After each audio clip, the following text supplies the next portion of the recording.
আলহামদুলিল্লাহ, বাড়িতে আরও একটি জমজমাট অনুষ্ঠানের আয়োজন শুরু হয়ে গেছে। তো আজকে আমাদের বাড়িতে মিলাদ মাহফিল, মিলাদের অনুষ্ঠান, যেহেতু রমজান মাস, তো সেজন্য রান্না কুটাকাটা রান্নাবান্না সব কিছু একে একে শুরু করে দিচ্ছি। তো প্রথমে আমরা মশলাগুলো আদা, চুই, পেঁয়াজ, রসুন সব কিছু কুটিয়ে নিলাম। তারপর কাঁচা ঝাল থেকে বুটা ছাড়িয়ে নিলাম, শুকনো লঙ্কা আছে। তো সব কিছু বাটাবাটি করার পরে আর কি এখন আমরা রান্না উঠিয়ে দিয়েছি। তো গরুর মাংসের চর্বি আনা হয়েছে দো পেঁয়াজা রান্না করার জন্য। তো প্রথমে সেটা রান্না করা হচ্ছে। আর এপাশে দেখুন বুটের ডাউল, আমাদের এলাকার যে কোনো অনুষ্ঠানে কিন্তু এই ডাউলটা দেওয়া হয়, মাংসের সাথে খেতে অনেক স্বাদ হয়।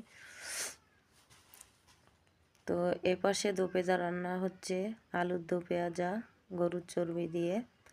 আর ওপাশে দেখালাম আর এক চুলায় বুটের ডাউল সিদ্ধ হচ্ছে এবং মুরগির মাংস ভেজে নেওয়া হচ্ছে। তো আমাদের এলাকায় কিন্তু ব্রয়লার মুরগির মাংস রান্না করতে গেলে আমাদের এলাকার মানুষ সবাই কিন্তু ভাজি করে রান্না করা হয়, এতে কিন্তু টেস্টটা অনেক সুন্দর আসে। তো দেখুন আমাদের তাওই সাহেব, তিনি কিন্তু রান্নাবান্নার কাজ করতেছে।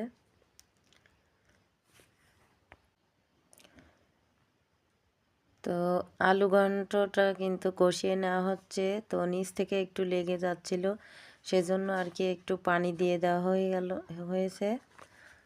তো এখন কষানো শেষ। তো আলুটা সিদ্ধ হওয়ার জন্য পানি বসিয়ে দেওয়া হয়েছে। আর এদিকে দেখুন ভাত রান্না করা হয়েছে কিন্তু বড় কড়াইয়ের এক কড়াই। তো অনুষ্ঠানটা কিন্তু মোটামুটি ভালোই ছিল, একেবারে ছোট অনুষ্ঠান না। তো আর ওদিকে সব কিছু রান্নাবান্নার কাজ চলতেছে, সে সব কিছু কিন্তু পরবর্তী ভিডিওতে দেখাবো। আর আপনারা কিন্তু আমাদের জন্য দোয়া করবেন যেন আমাদের বাড়িতে অনুষ্ঠানটি খুব সুন্দরভাবে সম্পন্ন করতে পারি।